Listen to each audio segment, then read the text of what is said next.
شیطان الرجیم بسم اللہ الرحمن الرحیم۔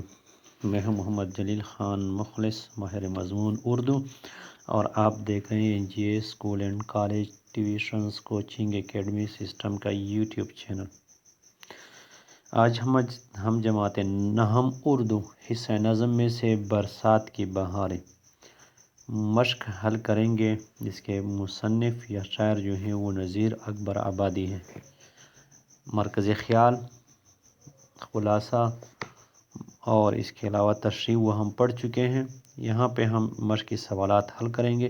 ویڈیو میں مزید آگے بڑھنے سے پہلے آپ نے سب سے پہلے N G A school and college tuitions coaching academy system کا یوٹیوب چینل جو ہے وہ لازمی سبسکرائب کرنے، لائک شیئر اور کمنٹس کریں اور اپنی پسندیدگی کا اظہار کریں۔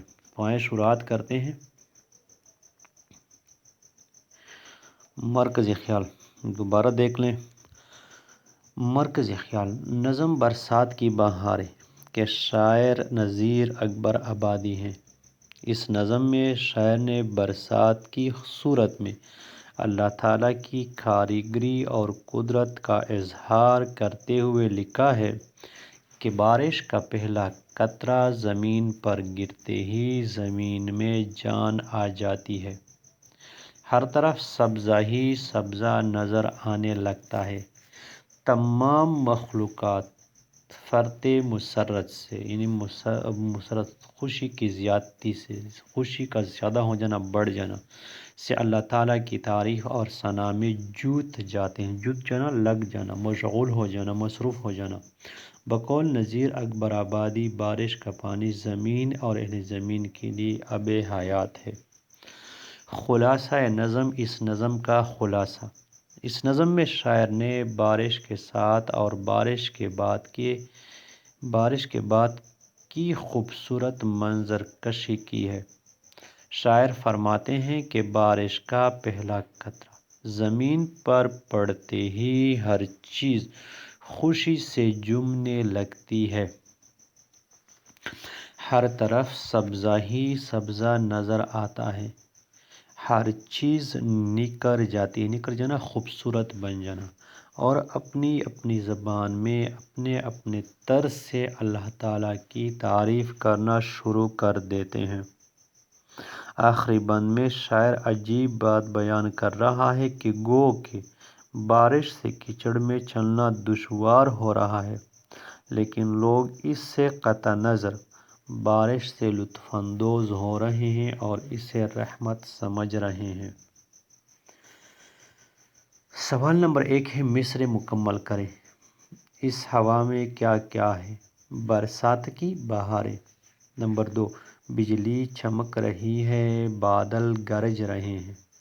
نمبر 3، کیا کیا مچی ہے یاروں برسات کی بہاریں۔ نمبر 4، تتر پکارتے ہیں سبحان تیری قدرت۔ نمبر 5، ہوتے ہیں سینکڑوں کے سر نیچے پاؤں اوپر۔ سوال نمبر 2، اس نظم میں کس پرندے کی کون سی آواز کا ذکر آیا ہے؟ جواب، اس میں صوت عربی میں آواز کو کہتے ہیں۔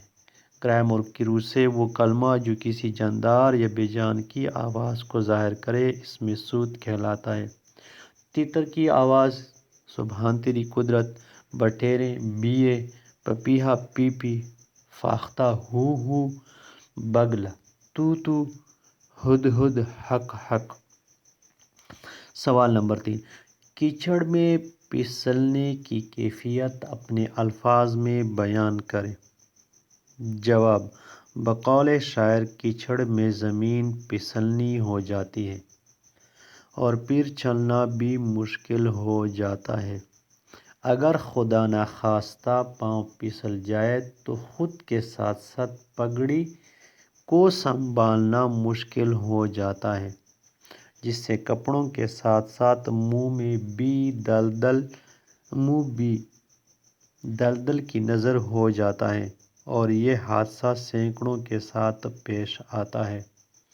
سوال نمبر 4، مخمص وہ نظم جس کے ایک بند میں 5 مصرعے ہوتے ہیں جیسے یہ برسات کی بہاریں۔ مسدس وہ نظم جس کے ایک بند میں 6 مصرعے ہوں۔ سوال نمبر 5، درست جوابات کا انتخاب کریں۔ نذیر اکبر آبادی پیشے کے اعتبار سے خالی جگہ ت معلم۔ نمبر 2، نذیر اکبر آبادی بنیادی طور پر خالی جگہ ہیں عوامی شاعر۔ نمبر 3، نظم برسات کی بہاریں کس حیت میں لکھی گئی ہیں؟ مخمس میں۔ تو یہ تو تھا آج کے نظم کی مشق۔ امید ہے آپ نے اس سے بہت کچھ سیکھا ہوگا۔ مزید سیکھنے کے لیے آپ نے ان چیزوں کو لکھنا ہے، ان کو یاد کرنا ہے، ان پہ بار بار جو ہے نا اپنی مشق کرنی ہے، تاکہ یہ آپ کو جو ہے وہ ازبر ہو جائے۔ ازبر ہو جانا انہیں اچھی طرح یاد ہو جانا، اس سے آپ کی جو ہے نا وہ لکھائی میں بھی نکھارے گا، آپ کی خوش خطی بھی صحیح ہوگی، اور آپ کو جو ہے نا وہ یہ چیزیں بھی، یہ مشق کی یہ خلاصے اور یہ مرکز خیال بھی آپ کو ذہن نشین ہوتے رہیں گے۔ تو اس طرح کی مزید اچھی ویڈیو دیکھنے کے لیے آپ نے NGS school and college tuitions coaching academy system کا یوٹیوب چینل لازمی سبسکرائب کرنا ہے۔ لائک شیئر اور کمنٹس بھی کرتے جائیں، تاکہ ہمیں آپ کی پسندیدگی کا اندازہ ہو سکے۔ آج کی ویڈیو میں بس اتنا ہی، مجھے دیجیے اجازت۔ اپنا بہت سارا خیال رکھیے گا، ہمیں دعاؤں میں یاد رکھیے گا۔ اللہ حافظ۔ انشاءاللہ اگلی ویڈیو کے ساتھ بہت جلد آپ کے ساتھ ملاقات ہوگی۔ تب تک کے لیے اللہ حافظ۔ السلام علیکم ورحمۃ اللہ وبرکاتہ۔